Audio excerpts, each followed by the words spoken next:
عندك مشكل في تقطاع ديال القزبر والمعدنوس، من اليوم ما غاديش يبقى عندك مشكل. نقيو الربيع من اي حاجه زايده، غادي نرميوه في البانيو بهذه الطريقه هذه، يعني ما غتستعمليش الموس نهائيا، غادي نقيوه فقط. من بعد ما لقيتو نغسلو مزيان 3 أو 4 المرات على حسب التراب اللي فيه.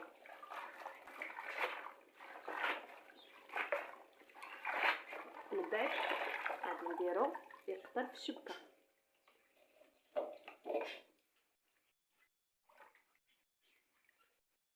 ونبدل هذا الماء حتى يصفى الماء مزيان.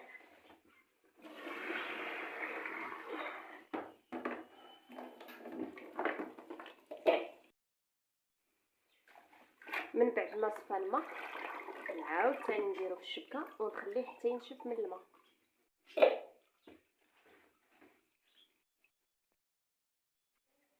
من بعد ما قطر مزيان من الماء ونشف، غادي نجيب واحد البلاستيكه وغادي نجمعوه بحال هكذا،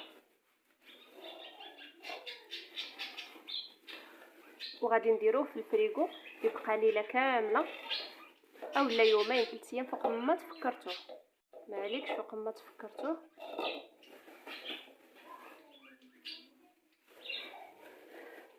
صافي غادي نخشيه في الكونجيلاتور.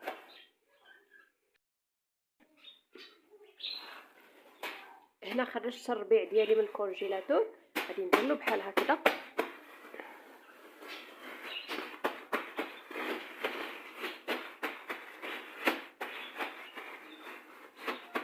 بحال هكذا. نجيب لها شوار وغادي نكبو فيها، ما نخرجوش من الكونجيلاتور ونخليه، راه الا خليتوه غير مده قليله راه صافي ما كيبغيش يتطحن معاكم.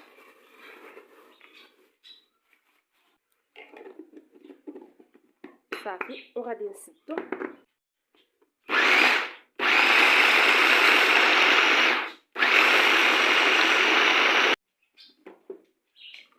هانتوما هذا هو القوام اللي كنحصلوا عليه، شفتوا كيجي عبار واحد مطحون طحنه وحده وكيجي مزيان. ها شفتوا، وهذه هي الطريقه، راه ساهله معنا ما فيها حتى شي تعقيدات، جربوها راه غادي تنفعكم في هاد العواشر. غنوريها لكم هنايا قريبه.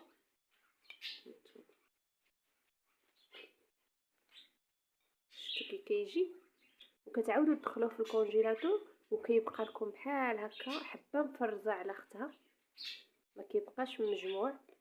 وهذه هي الطريقه، نتمنى تعجبكم.